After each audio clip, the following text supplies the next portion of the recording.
What's up, brothers and sisters? I want to get into a scripture right quick. That we all familiar with, where it say God gonna pour the Spirit out on His sons and daughters, and they will prophesy. But this scripture is mentioned two times. One time in the New Testament, and one time in the Old Testament. But the New Testament says something a little bit different that brings more light to the scripture, because we got a lot of people walking around saying what they have the Spirit of God. Well, the book you read say the Spirit was gonna be poured out in the last days. So I want y'all to come with me and read it, and we're gonna get this understanding, because we know time, they was gonna think to change time. Now time has been changed using God's vision, because God's vision gonna happen in the last days, not 2,000 years ago. So come follow me. So we coming out of the Old Testament in the book of Job, Joel, where it says, "And it shall come to pass afterward that I will pour out my spirit upon all flesh." So all flesh, that means because the flesh don't have it. So the flesh got to receive the spirit, but the New Testament gonna make it more clear. "And your sons and your daughters shall prophesy, your old men shall dream dreams, and your young men shall see visions." Now let's go to the scripture in the New Testament, which is the same scripture, but again, it's gonna bring more clarity. So right now, we're in Acts, where the same scripture is being quoted. And what does it say?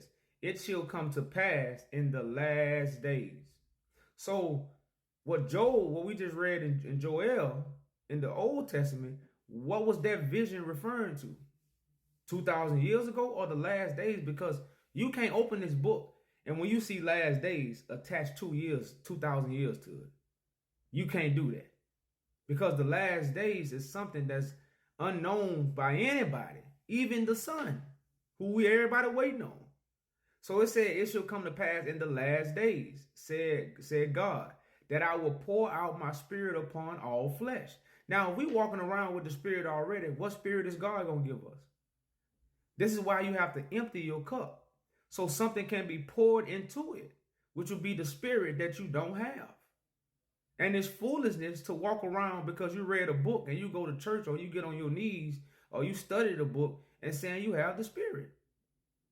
Now we know Christ is the what? The voice of many waters. So Christ is the one that can what? Pour this spirit out upon all flesh, because who would Christ be talking to? What would Christ be? Amongst all flesh.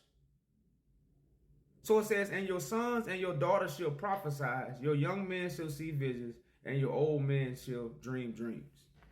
So I'm saying all this to say this, that everything you read is about the last days. This is why we should be meek and humble. This is why we should come to God as a child, ready to learn, ready to see, ready to hear. Not saying I already have. And that's what the doctrine of deception is teaching people, to make them think they have something when they really don't. So as always, I hope the Father has circumcised y'all hearts and ears for the message, because the Spirit is being poured out upon all flesh who are able to hear what the Spirit says to the churches. Peace.